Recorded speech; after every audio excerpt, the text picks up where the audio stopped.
2 ദിവസം മുൻപാണ് Kottarakkara MLA KN Balagopal പ്രതിപക്ഷ നേതാവ് പിണറായി വിജയനോട് എന്താണ് ഇങ്ങനെ കേട്ടുകൊണ്ടിരിക്കുന്നത്, എന്തെങ്കിലും പറയൂ എന്ന് ആക്രോശിച്ചത് ഒക്കെ തന്നെ ഇപ്പോൾ സമൂഹ മാധ്യമങ്ങളിൽ വൈറലായിരിക്കുകയാണ് ആ വീഡിയോ ഒക്കെ തന്നെ. അതായത് പ്രതിപക്ഷത്തിൻ്റെ നീക്കങ്ങൾ പാളുന്നു, പ്രതിപക്ഷം എന്നൊന്ന് കേരളത്തിൽ ഇല്ലാതായിരിക്കുന്നു എന്നുള്ള ചില സൂചനകളാണ് പുറത്തു വരുന്നത്. പിണറായി വിജയനെ പ്രതിപക്ഷ നേതാവാക്കിയതിനെതിരെ ജില്ലാ കമ്മിറ്റികളിലും ഏരിയ കമ്മിറ്റികളിലും സംസ്ഥാന ഘടകത്തിൽ പോലും ശക്തമായ വിമർശനമുണ്ടായി.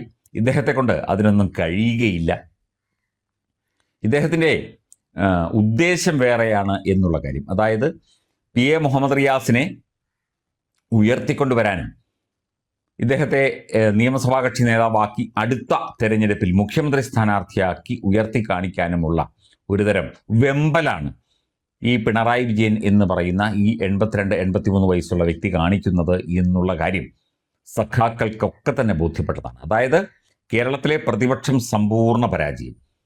പ്രതിപക്ഷ നേതാവിന് കണക്കുകൾ അറിയില്ല, കൃത്യമായി കാര്യങ്ങൾ പറയാൻ അറിയില്ല, ആരെങ്കിലുമൊക്കെ എഴുതി കൊടുക്കുന്നത് ഉറക്കെ വായിക്കുകയാണ്.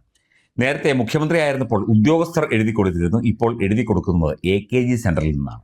അവിടെയുള്ള യാതൊരു വെളിവും വെള്ളിയാഴ്ചയും വിവരവുമില്ലാത്തവന്മാർ എന്തെങ്കിലും എഴുതി കൊടുക്കുന്നത് അതേപടി നിയമസഭയിൽ വന്ന് വായിച്ച് അപഹാസ്യനാവുകയാണ്, പരിഹാസ്യനാവുകയാണ് പിണറായി വിജയൻ എന്നുള്ള ഒരു പ്രതീതി കേരളത്തിലെ ജനങ്ങൾക്കെല്ലാം ഉണ്ട്. മാത്രമല്ല ഇപ്പോൾ പാർട്ടി ഇടപെട്ടുകൊണ്ട് പ്രതിപക്ഷം സമ്പൂർണ്ണ പരാജയം എന്ന നിലയിലേക്ക് കാര്യങ്ങൾ എത്തിക്കുമ്പോൾ ഇവിടെ ഒരു പ്രതിപക്ഷമേ ഇല്ല. VD സതീശനെ ചോദ്യം ചെയ്യാനോ അല്ലെങ്കിൽ അദ്ദേഹത്തോട് കൃത്യമായ ഉത്തരങ്ങൾ ഉരുളക്കുപ്പേരി പോലെ പറയാനോ കാര്യങ്ങൾ കണക്കുകൾ സഹിതം ചൂണ്ടിക്കാണിക്കാനോ പിണറായി വിജയൻ എന്ന വന്ധ്യവയോധികന് അല്ലെങ്കിൽ പല്ലുകൊഴിഞ്ഞ് ആ സിംഹത്തിന് കഴിയുന്നില്ല. സിംഹം എന്നത് ഒരു ആലങ്കാരികമായി പറഞ്ഞതാണ്. പല്ലുകൊഴിഞ്ഞ ഒരു കുറുക്കന് കഴിയുന്നില്ല എന്നുള്ള വ്യാപകമായ പരാതിയും പ്രശ്നങ്ങളും പ്രതിസന്ധികളുമാണ് ഇപ്പോൾ ഇടതുപക്ഷത്ത് തന്നെ ഉയരുന്നത്. നിയമസഭയിൽ ഭരണപക്ഷത്തെ നേരിടാൻ സ്വീകരിക്കുന്ന അടവുകൾ വ്യാപകമായി പാളുന്നു എന്നാണ് മുന്നണി LDFിൽ വിമർശനം ഉയരുന്നത്. വീര്യം കുറഞ്ഞ മദ്യത്തിന്റെ നികുതി നിർദ്ദേശം അടങ്ങിയ ധനബിൽ ചർച്ചയിൽ പ്രതിപക്ഷ തന്ത്രം തിരിച്ചടിച്ചു എന്നാണ് വിലയിരുത്തൽ. വിഴിഞ്ഞം തുറമുഖ ഓഹരി കൈമാറ്റ വിഷയത്തിൽ സ്വീകരിച്ച നിലപാടും വേണ്ടത്ര ഫലിച്ചില്ല. പ്രതിപക്ഷ ഉപനേതാവ് പദവിയെ ചൊല്ലിയുള്ള CPI-CPM തർക്കം തുടരുന്നതിനാൽ പ്രതിപക്ഷ MLA-മാരുടെ യോഗം പോലും ചേരാൻ കഴിയുന്നില്ല. സമ്പൂർണ്ണമായി തകർന്നടിഞ്ഞ ഒരു പ്രതിപക്ഷമാണ് പിണറായി വിജയന്റെ പ്രതിപക്ഷം എന്നത് വ്യക്തമാവുകയാണ്. കൂടുതൽ അവരുടെ പാർട്ടിയിൽ തന്നെ പറയുന്നതാണ് കേട്ടോ.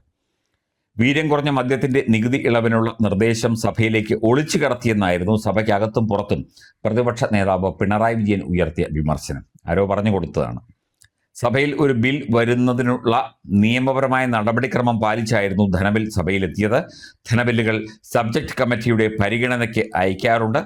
സഭയ്ക്ക് അതിന് ഇളവ് നൽകാം. ഈ ബിൽ സബ്ജക്ട് കമ്മിറ്റിക്ക് പോകാതെ നേരിട്ട് നിയമസഭയിൽ പരിഗണിക്കാൻ കാര്യോപദേശക സമിതിയാണ് തീരുമാനിച്ചത്. അതിനൊക്കെ അതിൻ്റെതായ നിയമപരമായ വഴികളുണ്ട്. അതൊക്കെ 10 വർഷം മുഖ്യമന്ത്രി ആയിരുന്ന പിണറായി വിജയന് അറിയില്ല എന്ന് പറഞ്ഞാൽ അമ്പേ പരാജയം, അയ്യേ നാണക്കേട് എന്ന് മാത്രമേ പറയാനുള്ളൂ.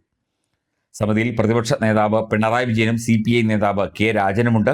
ധനബിൽ നേരിട്ട് കൊണ്ടുവരുന്നതിനെ കാര്യോപദേശക സമിതിയിൽ എതിർക്കാതെ ബിൽ സഭയിൽ വന്നപ്പോൾ സബ്ജക്റ്റ് കമ്മിറ്റിക്ക് വിടാത്തതിനെ എതിർത്തത് സ്വന്തം പരാജയം വെളിപ്പെടുത്തുന്നതാണ് എന്നുള്ളതാണ് ഏറ്റവും ശക്തമായ വിമർശനം.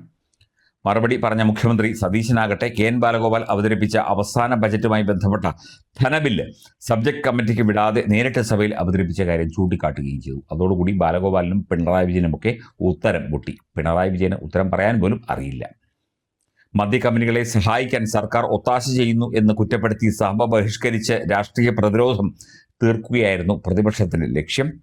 അതിന് സ്വീകരിച്ച തന്ത്രത്തിൽ പാളിച്ച പറ്റി. നിയമസഭാ പ്രവർത്തനങ്ങളിൽ സാമർഥ്യക്കാരായ മുഖ്യമന്ത്രിയോട് എതിരിടാൻ കൂടുതൽ തന്ത്രപരമായ നീക്കം വേണം എന്നാണ് മുതിർന്ന നേതാക്കൾ പറയുന്നത്. അതൊന്നും നടക്കുന്ന കാര്യമല്ല.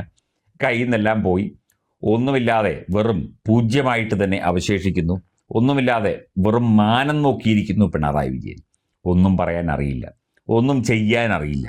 കൃത്യമായി കണക്കുകൾ അവതരിപ്പിച്ച് കൃത്യമായ ഡേറ്റ സഹിതം എതിർക്കാനോ പറയാനോ അറിയാതെ മുഖ്യമന്ത്രി VD സതീശന്റെ മുന്നിൽ ചൂളി നിൽക്കുന്ന, നാണം കെട്ട് നിൽക്കുന്ന, കുനിഞ്ഞു നിൽക്കുന്ന വെറും ഒരു കാവൽ നായയെ പോലെ അല്ലെങ്കിൽ ഇത്തരത്തിൽ ഒരു അടിയാളനെ പോലെ പഞ്ചപുച്ഛമടക്കി നിൽക്കുന്ന അവസ്ഥയിലേക്ക് മുഖ്യമന്ത്രി വി ഡി സതീശൻ്റെ മുന്നിൽ പിണറായി വിജയൻ പേടിച്ച് നിൽക്കുന്ന കാഴ്ചയാണ് പലപ്പോഴും നമ്മൾ കാണുന്നത്. അതുതന്നെയാണ് ഇടതുമുന്നണിയും CPIയും ഒക്കെ തന്നെ പറയുന്നത്.